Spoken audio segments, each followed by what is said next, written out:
विज्ञान का मतलब सिर्फ टेस्ट ट्यूब, लैब कोट्स और बड़ी बड़ी दूरबीनें ही हैं। आज हम विज्ञान की एक ऐसी परिभाषा को समझने जा रहे हैं जो हजारों साल पुरानी है और शायद हमारे सोचने का पूरा तरीका ही बदल दे। चलिए इस दिलचस्प सफर की शुरुआत करते हैं। देखिए, जब हम विज्ञान या साइंस शब्द सुनते हैं तो फौरन हमारे दिमाग में मॉडर्न लैब्स और बड़ी बड़ी मशीनों की तस्वीरें आती हैं, है ना? लेकिन क्या ऐसा हो सकता है कि विज्ञान का एक और भी रूप हो जो बाहरी दुनिया से ज्यादा हमारी भीतरी दुनिया की खोज पर आधारित हो? कहीं ऐसा तो नहीं कि हम एक बहुत बड़ी तस्वीर देखने से चूक रहे हैं? तो फिर विज्ञान असल में है क्या? अगर हम इसकी बिल्कुल जड़ तक जाएं तो ये सिर्फ एक्सपेरिमेंट्स के बारे में नहीं है।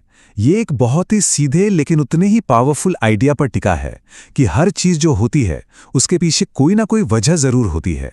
इसी को हम कॉज एंड इफेक्ट या कार्य कारण का सिद्धांत कहते हैं। और ये कोई नया या मॉडर्न आइडिया बिल्कुल नहीं है। आज से लगभग 2000 साल पहले महर्षि कणाद नाम के एक महान दार्शनिक ने इस पूरे सिद्धांत को सिर्फ एक छोटे से सूत्र में समेट किया था, और यही सूत्र हमारी आज की पूरी बातचीत का आधार है। इसका मतलब आप जानते हैं, बिल्कुल सीधा सा है। बिना किसी कारण के कुछ भी नहीं हो सकता। जैसे एक बीज जो कारण है, उसके बिना पेड़ जो कार्य हैं वो उगी नहीं सकता। ठीक वैसे ही इस ब्रह्मांड में होने वाली हर एक घटना के पीछे एक वजह छिपी होती है। यही वो नींव है जिस पर हम आज की चर्चा की इमारत खड़ी करेंगे। अब देखिए, यहीं से बात बहुत दिलचस्प हो जाती है। अगर विज्ञान कार्य कारण की स्टडी है तो क्या मेडिटेशन या किसी भी तरह की आध्यात्मिक प्रैक्टिस भी विज्ञान के दायरे में नहीं आती?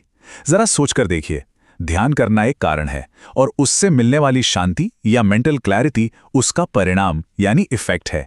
तो इस लॉजिक के हिसाब से तो आध्यात्मिकता भी एक विज्ञान है।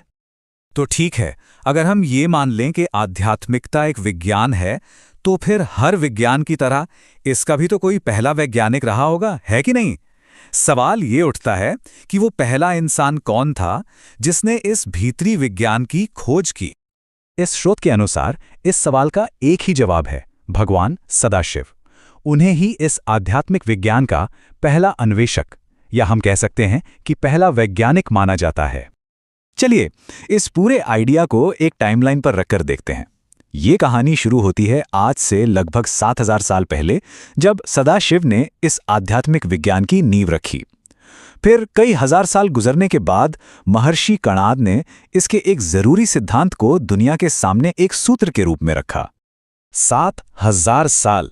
जरा इस आंकड़े के बारे में सोचिए।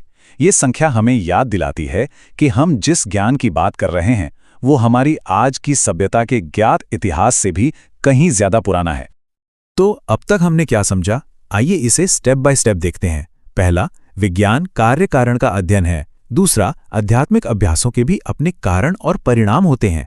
इसका सीधा मतलब हुआ कि आध्यात्मिकता एक विज्ञान है, और इस स्रोत के मुताबिक इस विज्ञान के पहले खोजकर्ता थे सदाशिव।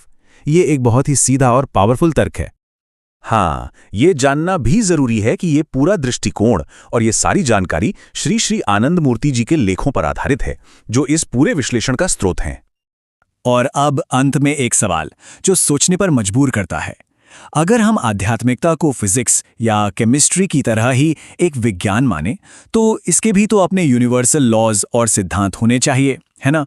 तो फिर वो नियम क्या हो सकते हैं जो हर किसी पर हर जगह एक जैसे लागू हों? ये एक ऐसा सवाल है जो आगे की खोज के लिए कई नए दरवाजे खोलता है।